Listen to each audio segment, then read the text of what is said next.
All right, we're back on Get Up, and the highest selected tight end in NFL draft history has signed his contract. He's Kyle Pitts, 4-year deal with the Falcons yesterday, 5th-year option. All that is standard. He's 6'6", 245 pounds, 18 receiving touchdowns in 32 games at Florida. And speaking of tight ends, Greg Olsen, who played the position for 14 years before retiring this offseason, said this about it on Pardon My Take. He said, quote, "We have to do the same stuff that $15 million left tackle has to do and run routes against the same guy that the $15 million wide receiver has to run routes against, and they're going to pay us $7 million. All this coming off of that tight end U that they did last week where, the tight ends are sort of trying to establish their significance and all that. And I think that I would make this point, having watched, Kimberly, the way the NFL has gone of late, and the value that someone like Travis Kelce has brought to the offense in Kansas City and what Greg Kittle has done in San Francisco and others. I wonder if we're now at a place where a really, really good tight end is the most valuable weapon you can have in an NFL offense. Kimberly, your thoughts? How many George Kittles and Travis Kelce's are there, though? I hear what Greg Olsen is saying, that tight ends are asked to do a lot, but not all tight ends are created equal.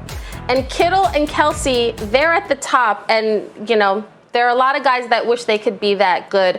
That Kittle's run blocking, that guy's a beast. Like, he can do a lot of things. How he affects your offense is going to be different than every other tight end, and same for Travis Kelce. So I get where Olsen is coming from, but the idea that all tight ends are going to have that same sort of impact and should be paid like top-tier wide receivers and other positions, I'm not really feeling that. Well, let me try and continue to make my case here, Rob Ninkovich. I'm looking at other places. In Baltimore, the primary receiving option is a tight end. In Las Vegas, the primary receiving option is a tight end. In New Orleans, obviously, they have Michael Thomas, but the tight end puts up enormous numbers. It's not just those two guys. There are a lot of places where right now the tight end is the primary option in the passing offense.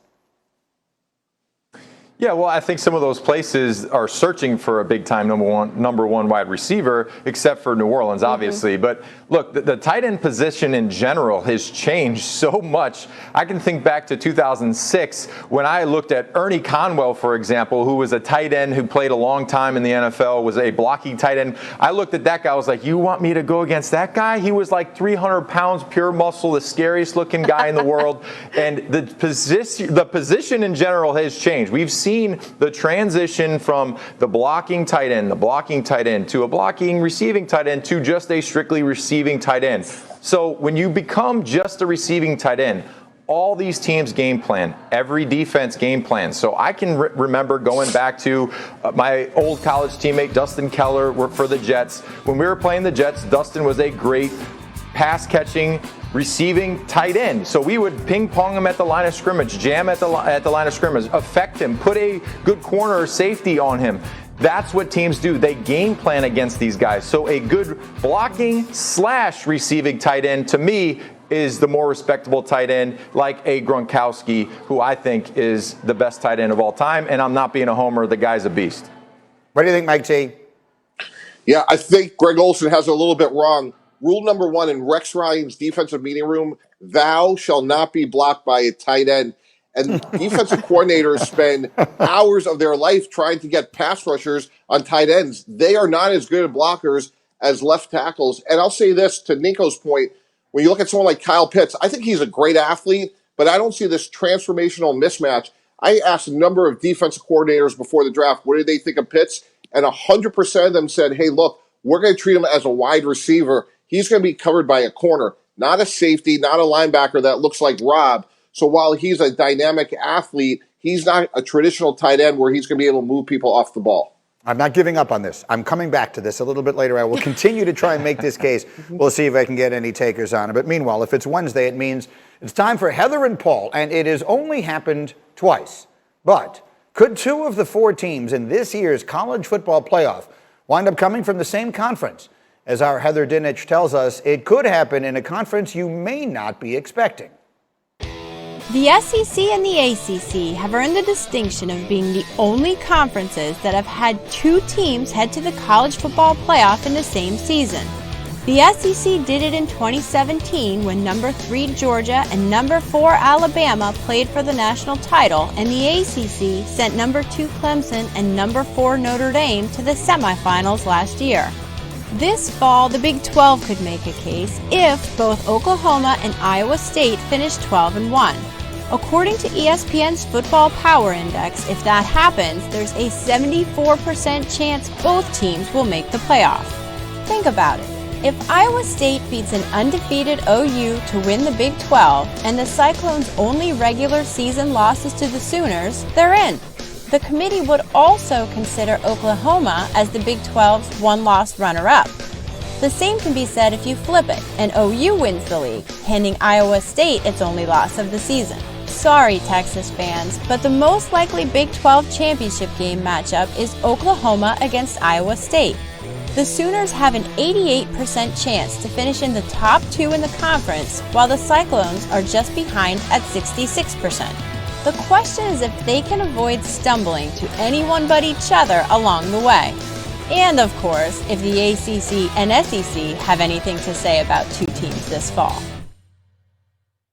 All right, and Heather and Paul Joe, I'm sorry, you'll excuse me one second. I'm calling into Paul Feinbaum's radio show. Paul, did you hear what she said on Get Up today? She said that there's going to be a conference, gets 2 teams into the playoff, and it isn't going to be the SEC. Paul, this is blasphemy.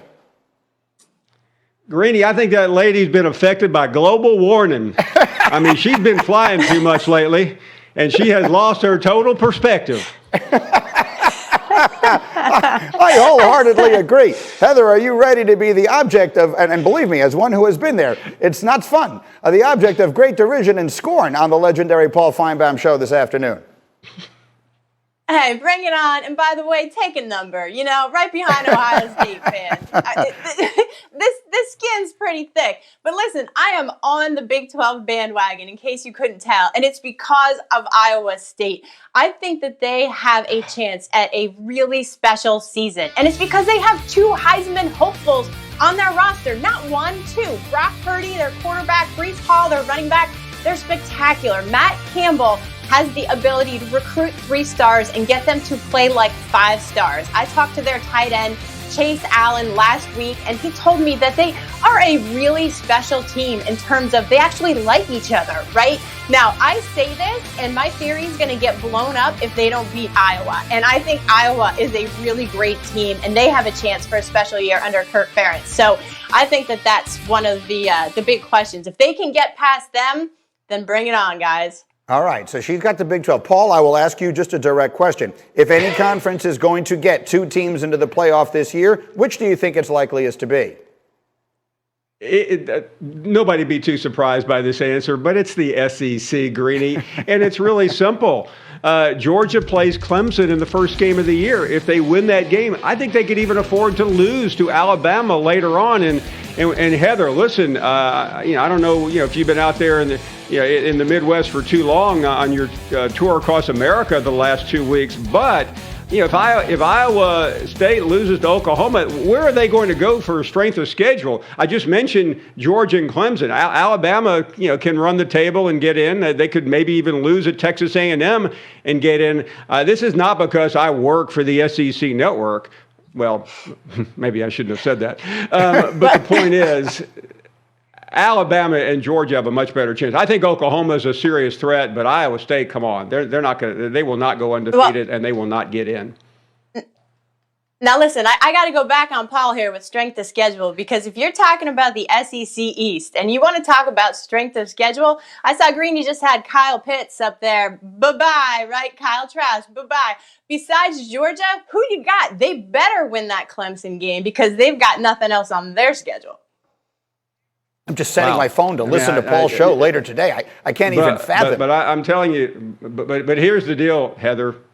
They're going to beat Clemson, so it's not even going to be an issue. And after they win that game, they can cruise their way through the rest of the season. Okay, this was my favorite Wednesdays with Heather and Paul so far by a wide margin. Well done, guys. Outstanding, as always. And I will mention, Paul, all of your listeners will be excited by tonight's Game 3 of the College World Series because it's an all-SEC matchup. Winner take all. Mississippi State and Vanderbilt going head in the finals in Omaha. That's tonight, 7 Eastern. You'll see it on ESPN2 and the ESPN app. One app, one tap. Coming up, Giannis goes down. Can the Bucks win the series?